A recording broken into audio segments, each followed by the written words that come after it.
Stoa is a digital campfire where we cohere in dialogue about what matters most at the knife's edge of what's happening now.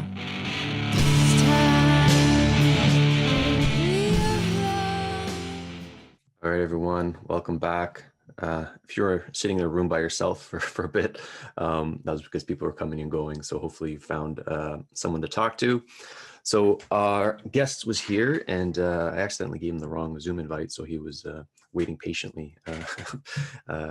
Opportunity to practice one stoicism as always. I'm happy to afford these moments. So welcome to the Stoa. Today we have Visakan Veerasamy, and he can correct my pronunciation. He's the author of Friendly Ambitious Nerd. He's a Twitter superstar. He's one of those guys that I didn't know who he was, but everyone else follows him, so I just followed him, which there's a demonstration of his pre-selection friendship game. And friendship is going to be the topic of today: how to make friends in this online space. And I'm quite excited, as some people know who follow the show and my work.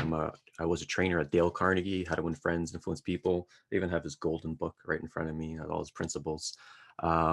So it's a meeting of different worlds, what I'm finding right now. So it's going to be quite cool to explore this. So if you have any questions, throw them in the chat, and then we'll get you in the question portion. And this time I'll just hand it over to our guest and we'll chat for a bit, him and I, on friendship. So that being said, Visakan, welcome to the Stoa. You're on mute. Yeah, I have unmuted. Hey, Peter, nice to meet you. Hey, everyone. Nice, friendly crowd. I didn't know that you were a Dale Carnegie trainer. How did you get into that? This is a good friendship game. Good questions right off the bat. I'm genuinely curious to know. Yeah, I used to have like massive social anxiety. And so I took all these different courses, like acting courses, improv, Toastmasters, and I took the Dale Carnegie course too. And then, that eventually led to some contacts. And then I became a trainer there. So that's how I did it. That's so cool. I'm not sure how long ago Dale himself was around. Was he still around when you were doing? No, right. He's like from way back. Yeah, he's way back. Like 1800s, 19. Yeah, the organization is like 100 years old, and I think he died in like the 60s or 70s or something like that. Right. Yeah. It's remarkable. Yeah. If any of you have never read the book, I've read the book when I think when I was in the military. I think when I was very bored, I used to read a bunch of stuff, and it still holds up. It's all such simple, basic principles that. It's kind of, I think when you read it, when I remember reading it, I was like, wow, this stuff is so obvious, but also at the same time, wow, I don't really do this deliberately, right? Like, so there's all kinds of things like, just trying to remember, it's like, just ask people about themselves, right? Like, find common ground. Like it's all these very, and the book is full of these very simple stories of how these things play out.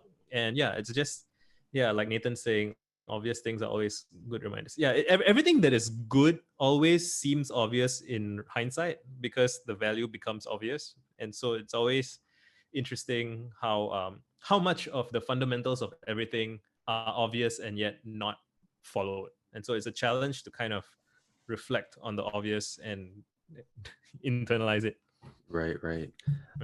I'm curious if you have I know you did a lot of videos on this and you have a book on it, but what would you say your friendship philosophy is? Ooh, I'm not sure anyone's asked me that specifically. There's a bunch of stuff, I guess, that's like, so I don't have any kind of single soundbite for that, but I suppose I have a bunch of principles or assumptions that I hold, that I take for granted, that I think sometimes surprise other people when they are confronted with it. Which is things like, as everybody's lonely, right? In some way, everybody's born in the world and, everybody has responsibilities and people asking stuff of them. And I've always I was kind of a lonely kid. Like, I mean, I don't think I ever had like social anxiety per se. So like where I'm from, I'm like really tall, really dark, have a strange name. So I've never been able to hide. So I've always had to I've always been put on the spot. Like in class, in school, I get disproportionately called out, and like if I'm missing from class, everyone knows because like the tall dark guy is not around. So but yeah, so having always kind of been put on the spot and always feeling like I had to step up in a lot of cases, I got to know a lot of people, and I still talk to a lot of people, and it's so universal how everyone experiences alienation in some way. Everyone feels overwhelmed, and so it's always kind of been obvious to me, I think, that it's very easy. So I will say that it's very easy to make friends, and of course people will disagree and they'll be like, oh, it's so difficult. But maybe the challenge is that people have some mental model of how friendship works, or what a friendship is, and I have a very kind of I don't know if you would say a tiered system, or like I'm willing to believe that a friendship can start in the smallest of things. So I think a lot of people, they have a concept of friend. When you ask them what are your friends like, or how did you meet your friends, they'll be like, oh, mostly in school, mostly at work. Like there are all these contexts where you kind of almost have not much choice but to be in the same place as someone, and then your relationship develops as a result. But I've always thought that, so people want to be seen, right? Really, really seen, and really, really heard. And if you can demonstrate to someone in very tiny ways that you see them and you hear them, right? And you give them these micro gifts of acknowledgement and understanding. So one of my popular threads on Twitter is about reply game. So it's kind of Twitter specific, or like online interaction specific, which is that every utterance that anybody makes, and okay, technically this is universal. Every utterance that anybody makes, they say something, they post a picture, whatever. Every utterance is a kind of proposal. And the person making the utterance may not fully be aware of what the proposal is, right? They're proposing, let's play a game, or let's talk about this thing, or let's do that, or just whatever. There's some kind of proposal. And when strangers read that proposal accurately and they respond to it in a way that supports the proposal, right? Then you have a shared understanding. And that shared understanding is the beginning of friendship, basically. So when I think about the people that I have, so I have a lot of internet friends who I have not met in person yet, and I have not, I've not met yet, who I still feel an affinity to. And I feel some of them, I love them as much as my own family, or maybe even more, and it's because we have that shared understanding. We have, in exchanging our utterances, or even just having utterances in the same place, right? And they kind of match up a certain way, and we have a shared understanding. And to me, that is one of the essences of friendship, in a sense. And yeah, once you have that shared experience, and you have some back and forths, like, then so a lot of people tend to get kind of structured about it. They're like, oh, when do you get into someone's DMs, or when, like, how long do you have to know someone before you ask them out for coffee or whatever, right? And it's really not, I don't think, in those terms. Like, it could be like a person can ask me to meet for coffee, like being the first interaction that they've had with me. And if they have, in their DM, for example, demonstrated an understanding of the game that I'm playing, or the many games that I'm playing. Like, I've said yes before. People have said like, oh, I'm passing through Singapore on holiday or whatever, and like I read these tweets, or I read these blog posts, and I have thoughts on that, and I want to share this with you. Then it's easy to say yes to, because then we understand what we're going to talk about. We understand how it's going to play out.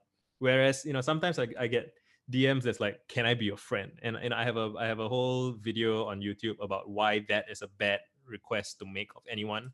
Because if you don't know who the person is, like, so and part of how the parasocial nature of internet is that people watch a bunch of your videos, or they read a bunch of your tweets, and they feel like they understand you, and so they feel like they have a connection with you, but they might not be self-aware enough to realize that all relationships are two-way things. Like, once you initiate it, and the way to get someone to kind of, and you can't demand it, right? Like, you have to make a proposal, and you have to hope, you can do your best to make sure the odds of that proposal being accepted are high, right? And you do that by demonstrating an understanding. I'm kind of repeating myself, but yeah.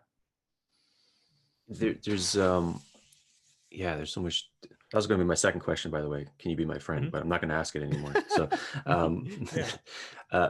the kind of the universal, like, kind of principles of friendship versus sort of like the ones that are domain specific, like making friends on Twitter versus, making friends in a bar, pre-COVID. Like, do you have any kind of understanding of that in your system? Like, this is like universal principles apply everywhere, or these are ones that just work on Twitter really well, but don't work in person? I think so. I think the utterance thing is universal. Like I have, I remember feeling really good about myself once when, so in Singapore, you have to serve in the military if you're a guy. And once you're done with your first 2 years, they subsequently post you to like a reservist unit every other year or so. You just have to show up in your uniform and you don't really do much. It's kind of just idling the engine sort of thing. Like nobody, it's kind of unnecessary sort of, long story. But like, so as a result of that, I end up meeting a bunch of random-ish guys that I don't know. And I remember finding it really easy for me to make new friends with that group of people who don't know me from Twitter and don't know me from anywhere else. Yeah. And so it would like and what makes this extra exciting for me is that, so I was from some unit that kind of shut down, and so they kind of scattered those of us from that unit into other units. So I'm like starting from not just starting from scratch, I'm starting from like below, because all the guys in that unit already know each other for years, and I'm like a new guy. But I managed to pretty quickly kind of get amongst them and become one of their friends. And the thing there to realize is that if you're an outsider, you're not going to be able to pretend that you're an insider and score insider points. Like you have to accept that you are an outsider. And the thing is, an outsider can be useful to an in-group by being a friendly, likable, curious outsider. And so the kind of trick, it's not a trick, but the thing that always works well that insiders can't really use anymore is asking people, so how do you guys know each other? Right. And that's always, and then you get to see them kind of look at each other, like especially if you meet a new couple, like you ask, how do you guys meet? And they'll always look at each other, and you can see them kind of negotiating, like, who's going to start talking the story, your side of the story or my story. And then you get to make all these little observations about what's going on, and it's very humanizing. You very quickly kind of develop a bond. And sometimes they might be trying to impress you, or they might be trying, like, you just got to read the situation and pay very close attention to them. And everyone's super flattered when you pay very close attention to them for whatever context. I mean, apart from being creepy, which is a separate thing, but like in that kind of, like within that game, that socially acceptable game of, oh, we are happen to be at the same table, or we're in the same reservist unit or whatever, like it's understandable that a new person would want to know how these guys met. And so they'll be like, oh, that guy is the clown, he's always doing this. And then you can be like, oh, and you guys are cool with that? Like you get to kind of position yourself in a way that, if you want to be a bit Machiavellian about it, you might say that, oh, you're making them compete for your approval, right? In a sense. But I don't actually approach it in that way. I'm genuinely curious to know as much as I can about people. So it all works out. Oliver asks, it's easy to make friends for me, but not as good as maintaining friendships in a healthy way. How do you relate? So halfway we start pivoting to the questions, but I want to get a little bit into depth. Breaking the protocols here. Sure. Yeah, like I wanted to circle back to the parasocial thing that you mentioned, and like kind of screening friends out in a way, because you can't be friends with anyone. There's like a limited time, and now you're getting more popular on Twitter. You have thousands of followers, and I imagine a lot of people want to be your friend.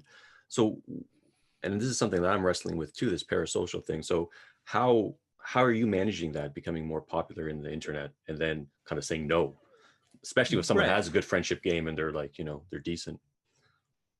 I mean, so I try. So it really boils down to your personal values and your personal preferences and all of those things. So my approach is I try to be as honest and upfront as I can. So I do have, what might make me a little bit different than, like, let's say, someone who is a content creator and they're just kind of, their frame is, I'm a person who makes videos, or I'm a person who makes music, and that's what I do. Whereas in my case, like, it's kind of meta and self-referential, where I tell people I'm a guy who's trying to make a lot of friends, and I'm trying to help people make more friends. So there is this additional implicit expectation that is like, oh, the guy who's trying to make lots of friends would surely want my friendship, right?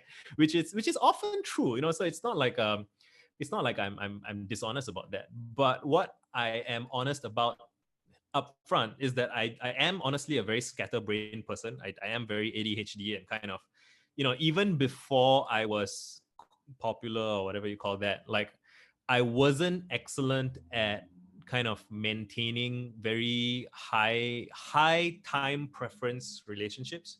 So like even before Twitter, like my favorite people and the people who enjoy me the most as well, I think, are people who don't feel a need to hang out every day. So that's kind of it's easy for me to now say that that's the hack, but like that's the cart before the horse. Like the truth of it is that was my preference all along. I have always valued people who can have a relationship with someone over a long period of time with like minimal contact in between, but like well chosen. So like, some of my best friends, I meet them like once a year maybe. And for both of us, it's great because it's like we both fulfill that role in each other's lives where, if you see a person every day, you don't notice the small changes because you see them every day. Whereas if you meet a person only once a year, you notice changes in them that their friends don't notice about them day to day. So we perform that role for each other. So I mean, my wife is the person in my life who I see every single day all the time. So she does kind of scratch that itch for me. But apart from that, I try to communicate clearly and repeatedly in advance that is kind of the mode that I like my friendships in.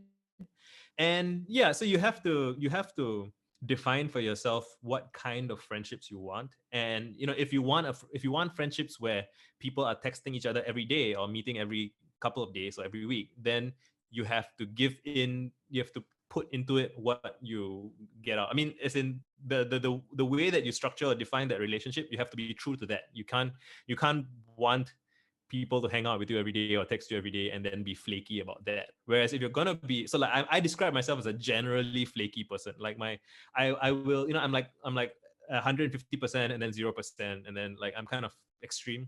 And so my friends know that, I might not reply to every single text, but like when I do reply, I kind of go through everything and like have a wall of text. It's kind of intense, but that is what people expect from me. So managing expectations, I think, is a very big part of this. And I think a lot of the pain of being a teenager or a young adult, and I remember being a teenager and really struggling with this, is that when you get all smooshed out and you're young, I guess, you don't yet entirely know what your values are and like what kind of friendships you want. And so when I reflect on the struggles that me and my friends had when we were teenagers and young adults, it's like we all have different ideas about what friendship is or what we want, or like, different people have different ideas about like how much criticism should you bring up of your friends at a bar having drinks, right? Some guys want to have that kind of performance oriented, our friendship is we discuss each other's flaws in detail and help each other through it. Some people are like, let's just hang out and watch sports. You don't really need to know my life. I don't really need to know your life,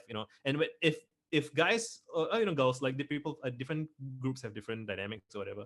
But if someone with that first worldview is kind of in a friend group with someone with that second worldview, and they haven't yet discovered that that's what it is for them, then they're going to experience these frictions where, the second person is going to kind of criticize the first person, thinking that he's being a good friend. And the first person is going to be upset because he feels like that's not what friendship's about. So like you have to define for yourself what you want in your relationships, and then you have to telegraph that. Doesn't necessarily mean you have to like write a manifesto, although I do actually recommend writing, because I'm a very literary online blogger, writer, Twitter guy. And I do recommend being explicit about these things, because then people can find you. And I think Montaigne had a quote that was like, if I write so much because that way, if someone wonderful that I would like to be friends with discovers me, they can get caught up, 3 years of friendship, they can get caught up in a day just by reading all my stuff. And then we can skip past all the tedious trying to find, kind of trial and error, figuring stuff out. Yeah. So I'll have one more question, then we'll pivot to, and I'll take an Oliver. Yeah, this might be an annoying question, but I'm going to ask it anyways. Sort of like what is friendship? Like we were talking about sort of like the tactics and strategies in order how to cultivate friends, but like what is friendship? And it's sort of like touching on what you just said. And like, model that I quite like that I write about often is Aristotle's three aspects of friendship. Like you got the friendship of utility, like just like it's useful. Friend, friendship of pleasure. It's like you can like, you know, pleasure, hedonism, fun, whatever. And then the highest one, according to Aristotle, is friendship of virtue. It's like you're friends for its own sake and you want the best for the person. And I like that taxonomy, and I imagine there's other useful taxonomies. And in the past, for myself, I found where tension emerged is when there was like a category error that happened when I tried to put someone in a certain like friendship category in my mind. It didn't work, and it wasn't like the right move. And then when I just kind of adjusted that category in my head, then I was more in right relationship with that individual. So yeah, I'm curious, what is friendship? Like, just what is it? And then do you have a taxonomy of like different aspects or types of friendships? Yeah, so Aristotle's taxonomy is great. And I always think of, it's a C.S. Lewis quote. And he said, friendship begins when one person faces another and says, what, you too? Like, I thought I was the only one. You know, like I'm the only guy or person who has that feeling about something. And it goes back to what I was saying earlier about utterances, right? It's two people who have a shared understanding. That's really the basis of kinship, right? I mean, and it's any kind of relationship, right? Again, to have a relationship with someone, you have to relate to them, and they have to relate to you. Like, and you have to have that, you know, some shared something. You have to share something. Like it can be an understanding. You know, in Singapore we have this phrase called kaki. Like a person is your kaki if like you might have like a basketball kaki, or you know, an activity partner, right? Someone you go and do the thing with. And so that's what you share, right? You share that. And you know, different people, like I would say my wife is my best friend, right? And we share a lot of things. Like we share, you know, we share a house, we share blah blah blah, but we also share an understanding of, you know, how to relate to other people and what life is about. And then we have differences as well, but like you navigate your differences based on the common understanding of what you share. And yeah, I would say that the most common frustration that happens to me with my friends, my loved ones, like people I love, right, is that I tend to, so I have this rarefied space in my mind. I don't know if I would call it Aristotle's virtue friendship, but like you know, like the part of my, so my book is called Friendly Ambitious Nerd, and the part that's kind of hard to find is the ambition part. And there's people, I'm surrounded by lovely friendly nerds, right? And I try to be kind and friendly to all the other friendly nerds, but like ambition, I think, is probably the most precious of those variables, like the desire to really kind of achieve in a sense. And I have recurringly fallen into this trap where I presumed that someone who was in my sphere, or like, you know, kind of like a friend, I presumed that a friend kind of shared my desire for personal growth. And in conflict and in conversation, I discovered that they don't really as much as me. And so I periodically make the mistake of kind of pushing my friends a little bit harder than they want. And the thing is, you can't know in advance precisely how much people want to be pushed. Like you might start the relationship with, hey, let's push each other, right? And then you're like, cool, like I'll push you, you'll push me. And then you start pushing, and then you realize, oh, one person is pushing much harder than the other. Then that's not equitable. And the kind of the poetry of life, in a sense, right, is that you have to accept that no matter how much you prepare in advance and how much you try to articulate what your expectations are, it's all still words coming out of your mouth, and different people have different meanings attached to words, and like different ideas of what degrees are, right? Like my 7/10 and your 5/10 might be same or different. And yeah, and so the challenge is to be okay with the moment that you realize that, oh, you're not actually, you don't actually have that alignment that you thought you had. And it can be quite painful and sad. And you still be friends afterwards, right? You can still be friendly, right? You can still speak to each other with kindness and love and whatnot. But the discovery that what you thought was a shared understanding actually was not, like, that's still painful in a sense. And you know, like my grand vision or whatever is like this global network of friendly ambitious nerds. And what that means is that I am trying to find other people like myself who are willing and able to really host other people in turn, right? And that's a lot to ask of anybody. It's not fair to ask people to do so much for others. But you know, my friends, so there are friends who I would say we have a shared understanding, and they know that they're not kind of as ambitious on that front, and they love me and I love them, and they understand that I am almost always going to prioritize finding the others and kind of supporting them and pushing them where they need to go so that they can help more other people, they can help other people in turn. And there is a loneliness to that, I think, of anybody trying to do anything big. Like it's I think most people's understanding of friendship, kinship, all those things is very they derive that understanding from ordinary life, which is totally fine. Ordinary life is not a bad thing. It's the most common thing there is. You can be a good dad, a good husband, go to work, do all the things that you're supposed to do, crack open a beer every weekend, watch the movies, play video games. You can have a great life that way. You can be a decent, wonderful person, and everybody who shows up to your funeral loves you, and you lived a great life, and that can be wonderful. But some people, they possess something that is way beyond that. And my quest is to try and find those people. Like, so if I didn't give a shit about that quest, I could retire right now. I could just live this happy, friendly life with my local community and kind of just chill out and not get on Zoom calls at 1 a.m. in the morning, right? But I do this because I can sense that, I already know from my experience that me doing what I have done has helped a lot of people. And it's almost from my, I kind of switch back and forth on my own frame of this, but like sometimes, like me not doing what I can with what I have almost feels like a waste, or like a, like just the good that you could do that you didn't, right? So I'm kind of drifting to my own thing, but your question was about a taxonomy of friendship. Yeah, there are people that I have very good shared understandings with, who I know will be there for me until the end. Like my childhood friend Damien. Like we were hanging out when we were kids. We didn't have jobs, we didn't have wives, we didn't have anything, and I know that he will always be there for me, and I will always be there for him. But he also knows that I have this kind of burdensome mission thing going on, and if you ask him about it, he'll be like, "Yeah, Visa's always talking about all that big picture shit." I'm like, it's. And I think it's important that we have the understanding, and I don't like pressure him to, oh, Damien, if you're my friend, you should come with me on my quest. Like, different people have different lives, and you have to find, you have to kind of draw the boundaries correctly where, and you never know in advance what exactly they are. So you have to constantly be negotiating them slightly and figuring out what you guys really want. Is this okay with you? Is that okay with you? And so on.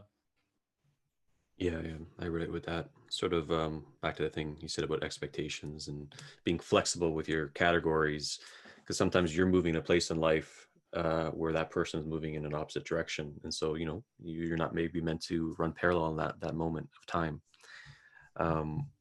So yeah, start throwing your question to chat. I will call on you. It won't be in order calling you, but we will start with Oliver. Oliver, if you're going to mute yourself and ask your question.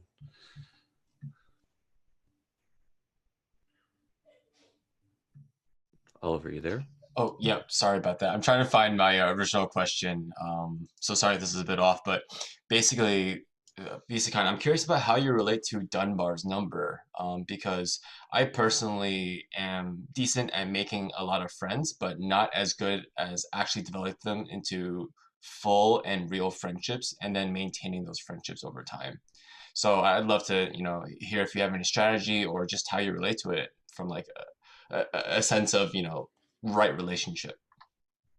Right. So I don't know if my approach would necessarily be right for you. But anyway, my understanding of Dunbar's number, I think people misunderstand it sometimes. Dunbar's number, I believe, which is 150, is not the number of friends that a person can have, but it's the number of people in a informally organized community that can manage itself entirely without formalizing anything. Meaning there's like 150 like hunter-gatherers or 150 people working in a company or something, and they don't need like a formal routine of like, oh, every month we are gonna have this ritual or that ritual. Like you can kind of through hearsay and through friends of friends kind of thing understand everything that's going on. Whereas once you cross that, it's like when you have 300 people, you might still know everyone by name, but you don't know how they relate to everyone else because now it's too complex. That's my understanding of Dunbar's number. As for kind of allocating energy and attention, so if I were a low energy person, which sometimes I feel like I am, so it's again, it's what I said earlier about defining very clearly and honestly for yourself first before sharing it with friends, like what your values are, what your beliefs are, what you kind of expect to give and expect to get. So like I had a friend who I was very close with, and then now we are not so close anymore, but we had like a major blow up a couple of times, and then now we're kind of cool but also kind of distant. And the thing is, he had a much more, he expects to give a lot and he expects to get a lot. And so he would give a lot, which was more than I wanted, and it made me uncomfortable. And then he would expect a lot in return, which I could not give. And then he would get upset with me for not being able to return the energy that he sent me, right? And I tried to have that conversation with him a couple of times, and he's quite a bit older than me. It's a long story. And ultimately what worked out is that we shouldn't be like in each other's innermost circle. Like when we meet now once in a while, it's like we're not as close as we used to be. We have a shared understanding that what we had in the past was great, but neither of us wants that. And so I really think it boils down to being honest about your expectations and talking with your friends about what their expectations are. And I don't mean like go into like very often when I think of a funny thing, and especially on the internet a lot, like on Twitter and on just like in think piece land, right? Like there's this sense that negotiating your wants, your needs, your desires, all those things is something that has to be clinical, which is like not at all true, right? Like you don't need to sit down in front of each other with like a notepad and like do a job interview. Although you could do that if you're into it, some people are, right? But you can have those. I find that the best time to have those conversations is like late at night over a beer, and then you'll be like, I've been thinking about what I want out of my relationships. It's like it's kind of soft and quiet and tentative and vulnerable, and you can, sometimes you share that with a friend, and they share theirs, and you find that you want different things, but the fact that you had that conversation with each other is in itself something very intimate. And even if you don't hang out every day subsequently, it's like you both know that that's a person who you trusted enough to share that stuff with. And I get, being the first person to volunteer these things is always a bit of a risk, but you can keep it small by, you don't have to send them a text that's like 2 pages long. You can just ask the question, like, have you been thinking? You can just mention like over a beer, like, I have been thinking about my relationships, and see how they respond to that. If they change the topic, or they're like, whatever, or they look at you weird, like then you know that, okay, this person's not receptive to that kind of conversation. You don't have to push it. You can just find someone else. That's how I think about it. Awesome. Thanks, Visakan. Do you have a hard stop at the top of the hour? We have a lot of questions. I'm extremely free. I can go on all night. Okay. Cool. Laura, you had a really good question. If you can unmute yourself. Sure, thanks. Fascinating conversation about friendships.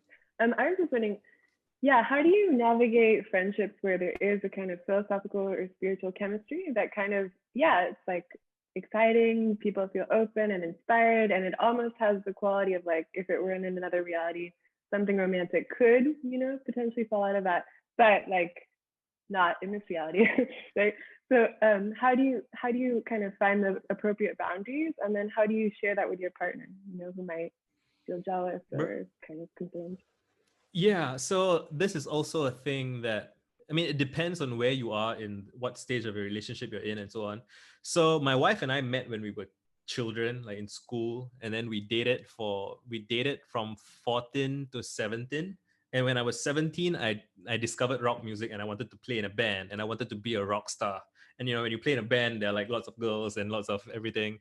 And a tension in our relationship then was, I had a girlfriend, but I wanted to hang out with all these other girls. Like not that I wanted to cheat on my girlfriend, or that I wanted to do anything.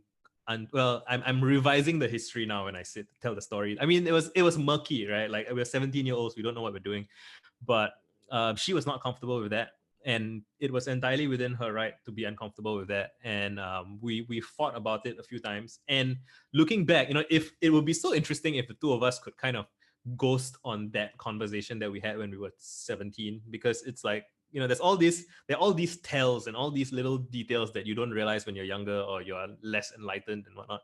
But we ended up breaking up at 17.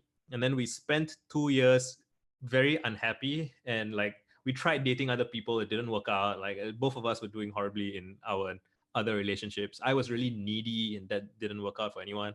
And we got back together at 19, and then we got married at 22, and then we've been married ever since. And I would say in the past 3 or 4 years or so, like as I get more popular online, like I do get a bunch of attention from women, and I do get people fawning over me in the DMs and whatnot. And my way of so how I approach that is I tell my wife everything, and I just feel that is and our relationship is kind of funny because she doesn't even mind if like I flirt with women and women flirt with me and stuff like that. But what she hates is if I'm dishonest about it. And what's funny is like my childhood trauma was when I was a kid, my parents would punish me for all kinds of stupid shit. And so my impulse to avoid punishment is to invent lies about anything for no reason. It's like I have a call that ends at 2 a.m. or 3 a.m. or whatever. And then like, if she asks me what time does your call end, like my brain will offer the answer, say 20 minutes. Like, why the fuck am I saying, like, that's not true. And she doesn't care what the answer is, but like my instinct is to lie. And so because I have that instinct and I avoid it, I do my best to avoid it. But like, I find that the better way of navigating that is to just tell her everything as much as I can to begin with. And so I'll be like, hey, this girl just texted me this thing, and she'll it's like harmless stuff. And like, even if it was like someone sending me like like a nude or something, I'll be just like, somebody send me a nude, look at this, and she'll be like, oh, okay. So that's kind of how we navigate it, and that's based on my values, her values, our comfort stuff and all that. She knows who she married. Like, when we got together, she knew that I'm this hyper social, hyper charismatic type of guy. So she knows that I would get that kind of attention, and so she has that understanding. But and even so, so she's not super comfortable with like super social. So she's kind of a bookwormy, introverted, kind of shy person.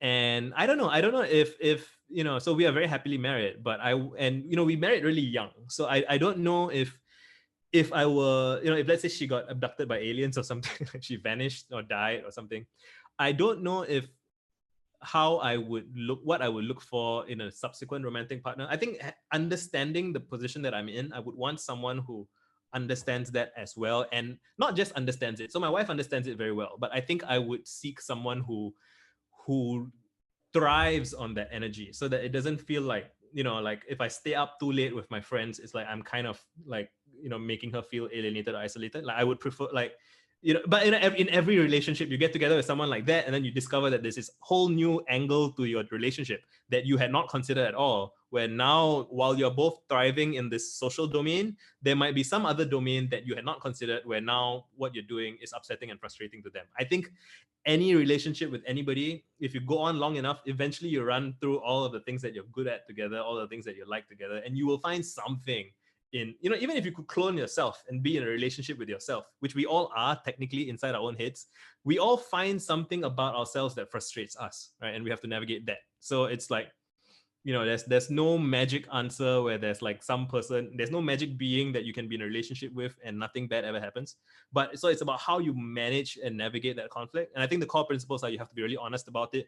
You want to see both parties kind of demonstrate a willingness to kind of modify at least a little bit to as a gesture to the other person that they are considerate.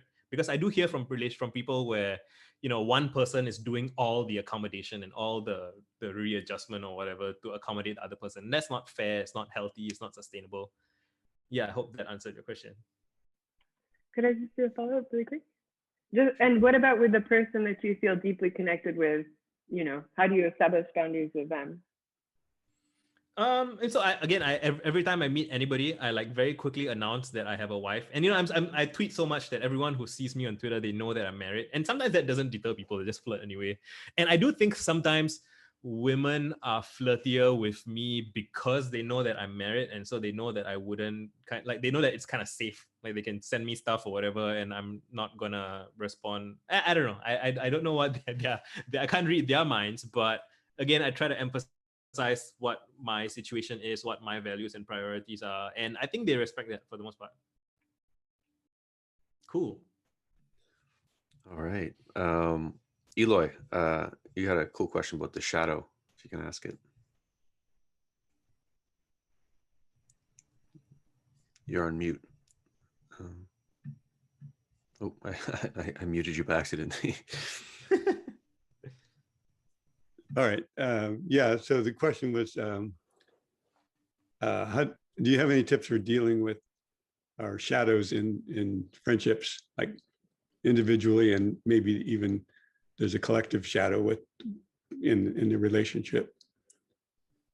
What exactly do you mean by that? You mean like I'm guessing you mean like the Jungian concept, Yeah, but I'm yeah. not super well versed in. I think I probably have like a practical understanding of it, but not a conceptual understanding of it. I can try.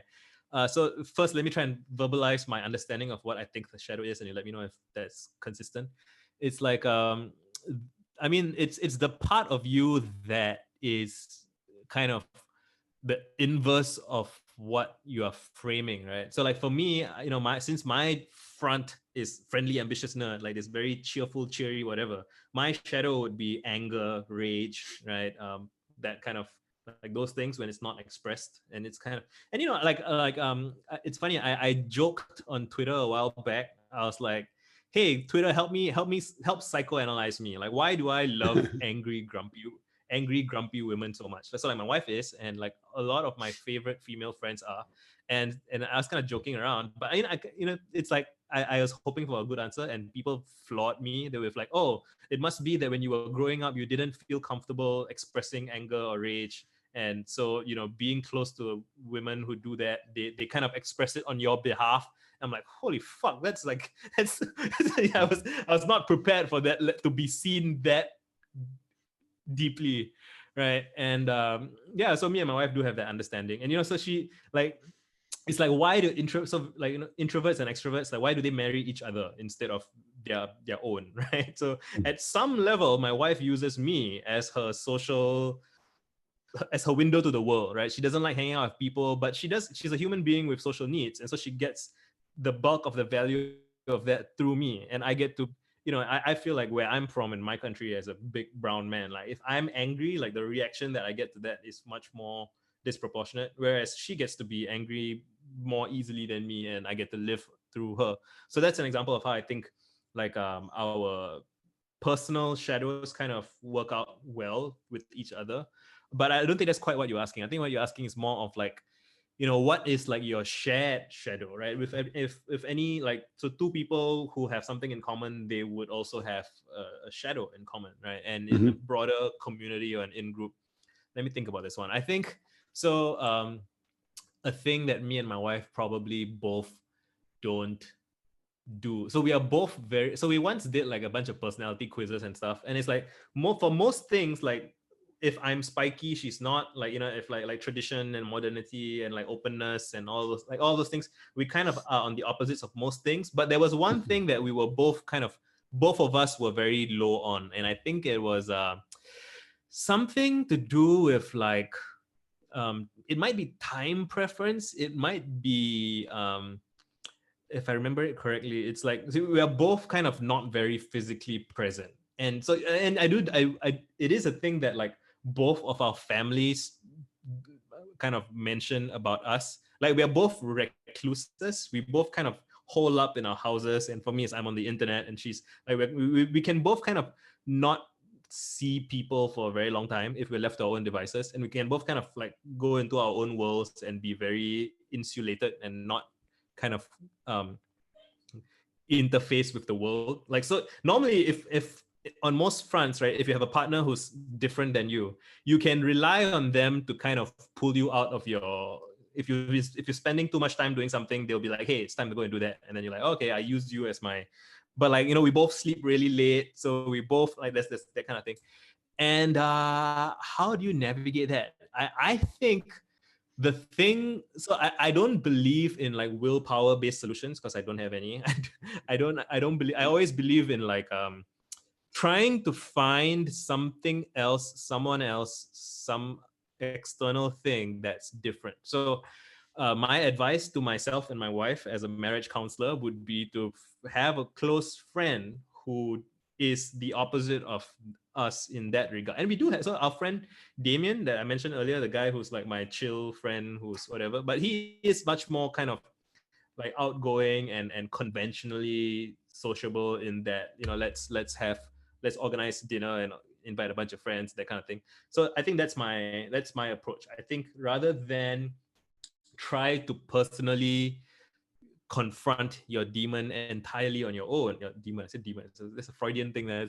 Confront your shadow entirely on your own, which you should try to do if you can, right? But like I do think that if you can get help with it, you should. And it's I guess another way of framing it is try to seek out different contexts and different environments where you see yourself and the other person in a different light. And, you know, so again, like in marriage, if you've married for a long time, you see each other in the same way every day. You're both at home, you're both going through your logistics, and you're both kind of paying the bills. And, you know, we don't have kids yet, but it's like my friends who have kids, like sending the kids to school, and like, you know, it's all like that becomes it's your daily routine. It's helpful for certain ways, but then you kind of, there's so much of each other that you don't see. And the way to discover each other in a new way is to literally break from that routine and go somewhere different. I remember when we went on holiday in Thailand, like years ago, we went scuba diving. Kind of, neither of us can swim very well, and we just wanted to try something different. And I remember she was scared, and I remember me seeing her scared. I mean, it made me very protective. You know, and like, there's nothing in daily life that would involve me seeing her be scared, right? She's like, daily life, I'm almost scared of her because she's got her shit all done together, and she's always, you know, most of the conversations are like, oh, like you end up focusing on what hasn't been done, you know, what you're falling short on, or like, you know, you haven't renewed the cable. I don't know, some like the conversations are kind of fixated on all of those sort of the things that are failing and not the things that are working well. And that's just kind of the optical illusion of any long-term relationship, right? You take for granted what's going well, and your attention gets focused on what's going poorly. And so, you know, another one of my riffs is that in any long-term relationship, even if the other person is the least annoying person in your life, like they're your favorite person, the average person annoys you 10% of your time, your partner annoys you 1% of the time, which makes them 10 times less annoying than anybody else. Because you're in each other's business so much, you are still going to end up being the most annoying person in each other's life. Like, this is math. It's like base rates, right? And the problem is people don't know how to do base rate math analysis or whatever. And so they think that, oh, you know, the most annoying person in my life, oh, it's my spouse. And, you know, like, it's so tragic to me that, you know, everyone marries presumably their favorite person, right? When you at the altar with someone, you think the world of that person. You think they're amazing, they're beautiful. You want to spend the rest of your life with them. And like, what, 30% of people end up getting divorced, and like some subset of those people, they end up thinking my ex-husband or my ex-wife is the worst person on the planet, right? They are my number one enemy. And like, again, it's not a function of who they are as a person. It's a function of how close you manage to get. You know, it's the people who are most intimately intertwined with us that can hurt us the most. And like, that's kind of what vulnerability is. And if you don't appreciate that, and a lot of people don't, which is very sad. I think if you don't appreciate that, then you will never kind of give your relationship and your partner the correct place in your, I don't know why my brain is going here, but like the correct place in your mental kind of cosmos. Like, you just think of them as the person that annoys you, and you forget that the reason they annoy you is because they're the person that's most intimately intertwined with you. It's not that they are an annoying person, but there's a wire switch. There's a kind of cross wiring that happens there, and then you just hate the person. That's really sad. But I drifted from the question about shadows. Yeah, so with shadows, I think I'm just not super qualified to answer that specific thing. But I think the general principles still apply. You know, communicate, discuss, you know, so reflect. I guess each person should be responsible for doing their own shadow work and like figuring out what they are avoiding. And, you know, if you have a good relationship with someone, you can discuss that with each other, which I think is a very intimate thing to do. It's more intimate than sex, honestly, if you ask me. Like, going through like your personal trauma and your personal fears and anxieties and worries, like that's way more intimate than like physically mashing, right? And yeah, you know, some people will feel like they can't do that with their partner, and that's so sad. Like, why? Like, you should you should have someone in your life that you trust that much that you're willing to share such kind of intimate psychological things with. And when you psychological intimacy is a sense of home, right? Like when you have someone who you can be that intimate with psychologically, then you can trust each other, and you can, it's I wish that everybody gets to experience that, and it's sad that lots of people don't. Cool. So we're at the top of the hour. If anyone has to leave, they can leave, but let's try to sneak in one more question at least. Fool Jeff, you still here? Yeah, Fool Jeff, if you can unmute yourself and ask your question. Hey, do you feel a real sense of closeness in your friendships? And do you think other people get a sense of closeness from you too, when like from the outside, it can look like quantity over quality, or that you're like being aloof all the time? It depends. I think there's a range of both. I think so. What people seldom see is that I spend hours and hours sometimes talking to people privately, right? So people tend to see me based on my tweets or my YouTube videos or my blog posts. But like I told you earlier about the friend that I was too intense for me. But like one of the things that I will always remember that he did for me was just, he would sit down with me and we would talk for hours and hours, like until 4 a.m. repeatedly. And I think once you get to that level of sharing with someone and you share your own things with them and they share with you, like there is an intimacy there that even if the relationship subsequently doesn't remain, like I think the memory of that shared understanding is something that stays for life. There's this quote from, I think, Steve Wozniak talking about Steve Jobs, and people were like, oh, you guys had a kind of, did you have an acrimonious breakup? Like, did you like feel like it was a betrayal, or the company changed and you can no longer be co-founders? Like do you hate him now? And I think both of them have quotes that are in the spirit of this. It's just something like, when you build something together, like over that, something that important and precious and valuable to both of you, like nothing can ever take away from that. Like everything else, like you can hate each other subsequently for other reasons, but like the two of you have shared something that most people will never taste, right? And yeah, I feel that way about anybody that comes to me with the gift of their innermost psychological states, which I get almost at this point like every week or so. And when I get it, like once in a while it's too much for me, and I'm like, I do it like, thank you for sharing, but I can't help you with this. This is like way, like I'm just some guy on the internet, and you are, what you're going through is difficult. You need to find someone else who can help you with this. But like sometimes it is stuff that, while it's intense, it's stuff that I've been through myself, and it's stuff that I can help people with. And when I go through that with them, like I feel like we have a bond. I feel like there are people that I talked to years ago that, and we might not be talking to each other for years on end afterwards, but when they reach out to me subsequently, I always recognize them, and it's always, we have that understanding, and I think that is precious and real to me. Any follow-up, Fool Jeff? No. How about I take in Malcolm? Malcolm is the man. Malcolm Ocean is the man who made this event happen, introduced me and Visa together. And you had some thoughts on the shadow, Malcolm. Do you want to share it? Oh, sure, yeah. Basically, riffing back on the original song of, I get by with a little help from my friends. It's like, he's just like, oh, I'm not sure if I'm qualified to answer this question, and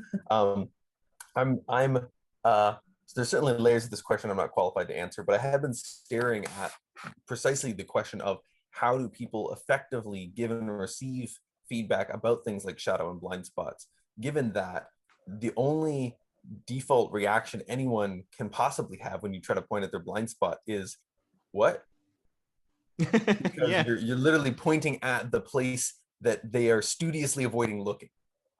And so, of course, you trying to point there is going to produce like, what? And if you like try harder, it's going to produce no.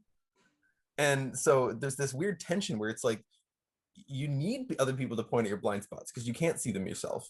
And yet other people trying to point at your blind spots is simultaneously going to be a mix of them projecting stuff onto you because they've got their whole framework. And so half of what they say isn't even about you. But the half that is about you is going to be exactly the stuff that you don't want to see. And so there's really a need in that kind of context to be able to say something like, okay, I hear that you're pointing at a particular way in which I'm annoying you, whether it's your partner or whether it's just, a friend or somebody you're working with. I hear that you're pointing at a particular way that I'm annoying you. I don't want to be annoying you. I don't understand exactly what it is that I'm doing that's annoying you or why I'm doing it. Until I understand, I'm probably going to keep doing it. I know that's annoying. Maybe we can design something around that. And also, I do want to understand that and transform it. But recognizing that learning process takes time. And I think a lot of people try to change, particularly try to change to, well, both for their own sake and to like please other people in relationships, try to change without recognizing that change actually does take time. And you can't just be like, oh, I'm so sorry, I'll never do that again. So if you don't know exactly why you did it, you're not authorized to say that. Yeah, I used to lie about that shit all the time, and that made me become an untrustworthy person even to myself. And oh man, that was like years of shit I had to go through. Anyway, sorry, I interrupted you. Well, yeah, I mean no, but totally, exactly. So so kind of making space for that learning process. And if I could just throw out something I've been vaguely thinking of asking but hadn't been able to formulate into a like question or something. It's like, Visa, I want to hear you just kind of like paint a picture of the shining city-state of friendly, ambitious nerds that you're kind of orienting to as like what you're excited to be creating over the coming like decade or something like that. Just like, what is your vision? What's your image of what that looks like on whatever level of abstraction? You can be super poetic, right? Or super...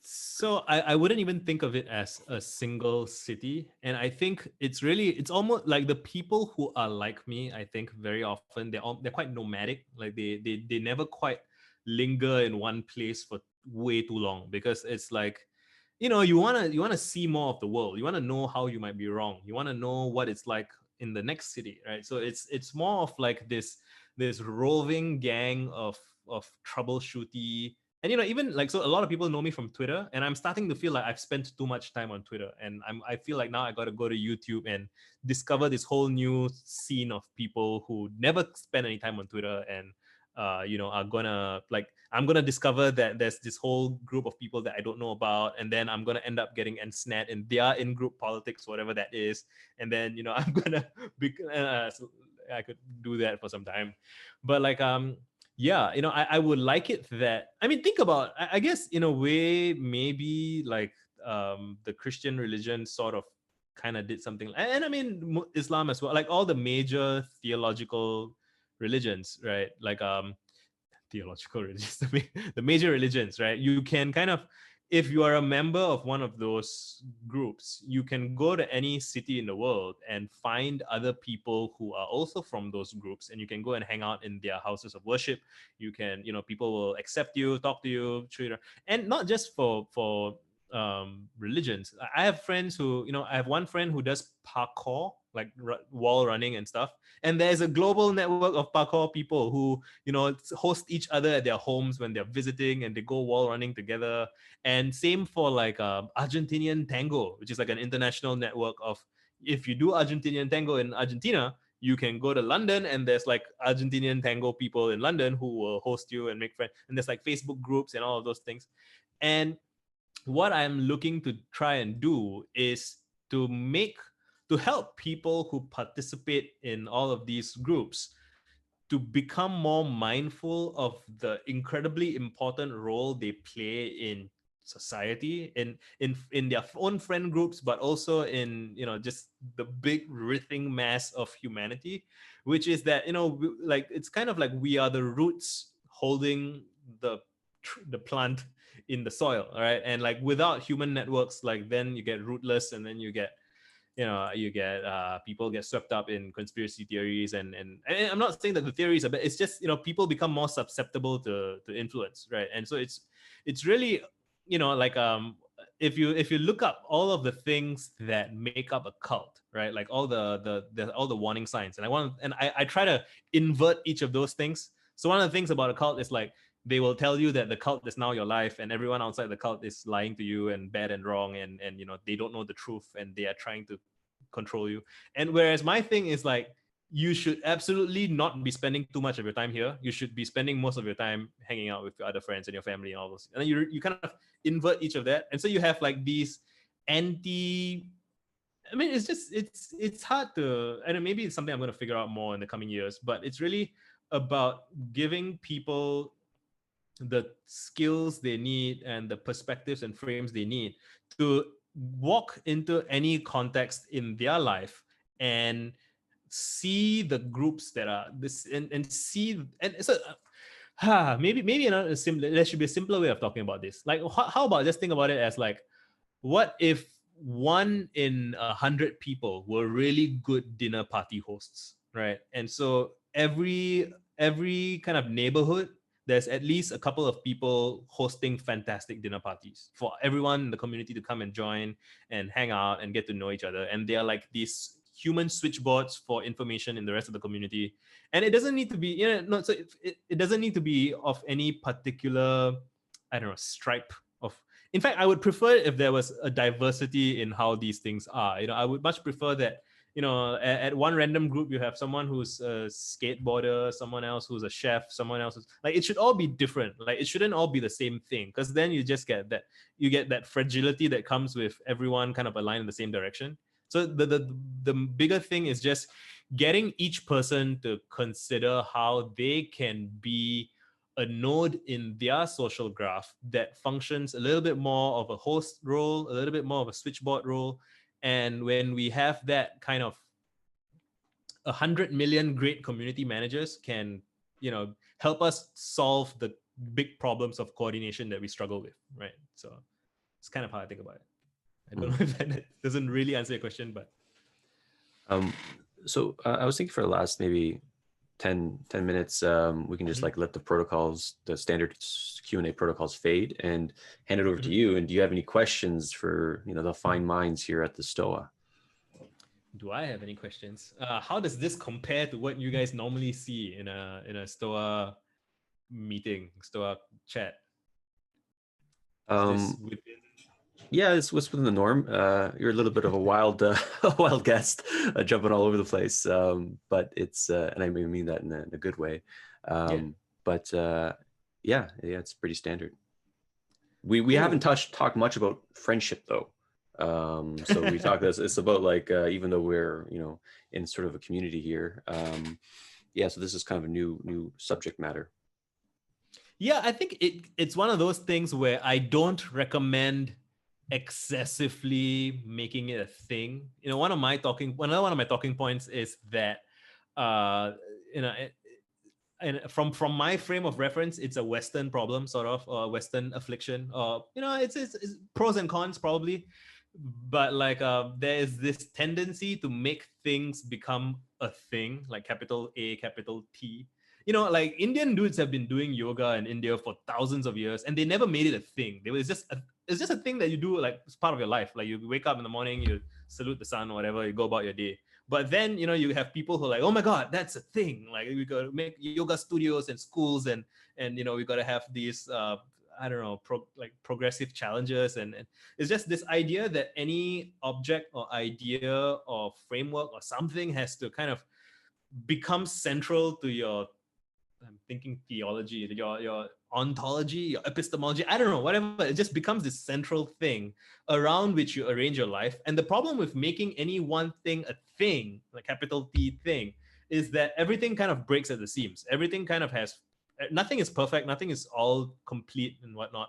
And so when you make something a thing, it will betray you in some ways because you're expecting too much from it, whether it's your marriage or your local community or religion or friendship, right? So again, like while I talk a bunch about friendship, like I wouldn't want to be like, let's do Visa's weekly call on friendship, because like what's that about? Like the point of friendship is to be friends, So like if you like, I mean, analyze it, sure, but like then move on, kind of like when you get the message put on the phone, right? Like don't kind of fixate on the thing, because the thing will always eventually nothing interesting enough is going to kind of fit very nicely into this static image of whatever. And so, yeah, so I guess I'm kind of making excuses in a way for my way of being, which is very, very, like somebody asks me a question about A and I have to talk about B, C, D, E, and then they're like, yo, but you didn't mention A. Like, yeah, that's true. But it's all connected, it's all like, so like, I guess I would say like the act of getting people, and I think, one of the virtue guys, was it Aristotle? I don't know. Somebody said that rather than trying to be virtuous, like if you think of, you probably know this better than me, something about like, if you discuss it, you will want to be it. Something, does that ring a bell? I don't know. But there was this kind of idea that, like discussing the thing and being/doing the thing, there's a relationship between it, and it's not as straightforward as people think it is, but it's also, I don't know. Right. It's like to be figured out. Declarative knowledge versus procedural knowledge, or there's different distinctions you can make, but it's like, you can be good at something that's different than talking about it. Right. Oh, I would say, so in about 2015, I was really depressed from life, like just going through and I had a great job, I had a great marriage, everything was great, but I just felt like my life was like a death sentence, life sentence. My life was like a jail sentence. And I was listening to a bunch of Alan Watts on YouTube because I was desperate and nothing else. And I would say Alan Watts like saved me in a sense. He helped me see that life is like, yes, there's misery and pain and frustration, but it's also funny and joyful and beautiful and mysterious. And the thing is, I cannot point you to a single thing that he said that would give you what I got from him. It wasn't anything he said. It was the way he said it. It was he had this cheerful, convivial, he would be talking about horrible things and he would be laughing. And his laughter would be this very cheerful, playful laughter. And witnessing him be kind of that kind of cheerful self while discussing the universe, right, and suffering, made me realize that, I don't have to take myself so seriously. Like, I can laugh, right? And similarly, I feel like while we may not have perfectly articulated what friendship is, right, I hope that it has been demonstrated in some sense, right? Like it's about how you be. Right. That I might lose some people entirely with that, but I hope at least somebody gets a bit of something, and that's like what matters. It's like it's my favorite Stoa quote: "Don't explain your philosophy, embody it." And if you can embody friendship, then that's where it's at. Yes, that's the. So, any closing thoughts, my friend, that you'd like to leave the Stoa with? I mean, y'all are great. It's lovely that I always admire people who set aside time to, figure stuff out, right? Listen to people, sit on a, like there's anything you could be doing other than sitting on a Zoom call, listening to some guy talk about friendship, right? Like, so, I would like to kind of encourage everyone, if possible, like, kind of like to appreciate yourself. Yeah. Okay. This is a great thing to close on. So while you talk so much about friendship, like the most important relationship you can have is with yourself. And it's really, I mean, it can sound cheesy, but it's true. Like just as I said earlier, like your wife is going to annoy you more than anybody else, even if she's the least annoying person in your life because she's the person you hang out with the most. That's not actually true, because the person you hang out with the most is you, right? It's your internal, when you wake up in the morning, it's your inner monologue that starts playing, right? It's your thing. You are your own roommate in your head, in your body. And exactly, your relationship with your inner critic is probably the most important relationship in your life. And when you improve that relationship with yourself, right, when you become less strict with yourself, less of a disciplinarian, an authoritarian, like negative reinforcement doesn't work. You can't bully yourself into becoming a better person, because all you teach yourself is that bullying is how you get things done, right? So you to become a nourishing presence, you have to, it can be done. I have like videos and blog posts of myself from like 2014, 2015, where I was like just beating myself up constantly and it wasn't working. And like, you can see the energy is like, nobody wants to hang out with that guy who's just constantly beating himself up. And so you want to kind of learn to be more accepting and nourishing of yourself, and like think about how you can use positive reinforcement to encourage the parts of you that you admire, that you respect, that you love, right? And it's learning to see in yourself. So you could journal, you could talk to your friends, whatever. Learning to see what is beautiful about yourself, courageous. When are you at your best? Reflect on your own life and be like, when have I been at my best? When have I done things that when I see someone else do it, I admire them for doing it, right? You cultivate those data points, right?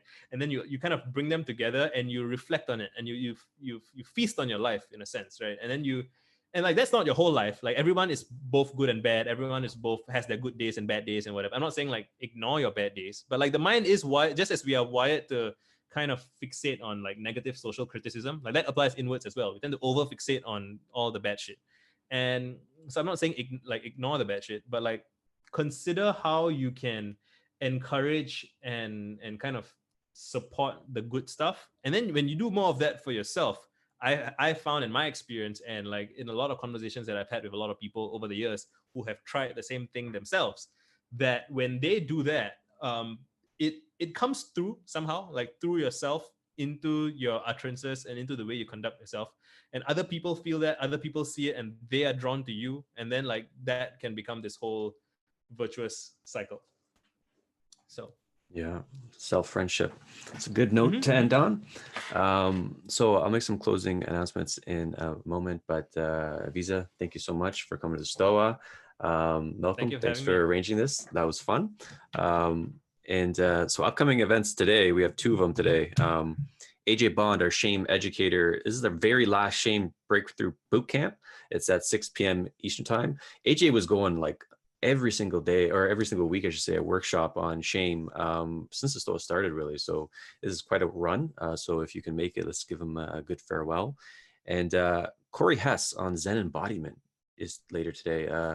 Laura, can I take you in because you're emceeing that one? If you can kind of let us know what that is. Yeah, I'd be happy to. It feels really relevant to the conversation, both in terms of embodiment and finding different ways of relating to your own life. But yeah, Corey was a priest in Japan for about 10 years in his 20s. He studied with the most respected Rinzai Zen master there, and he has been working on his own internal energetic processes for his life since. So if you want to hear more about Zen and meditation and energetic practices, come join us. Very cool. And that's at 7:30 p.m. Eastern time. You can go to the thestoa.ca, check out tons of events coming up. So everyone, thank you for coming to the Stoa today.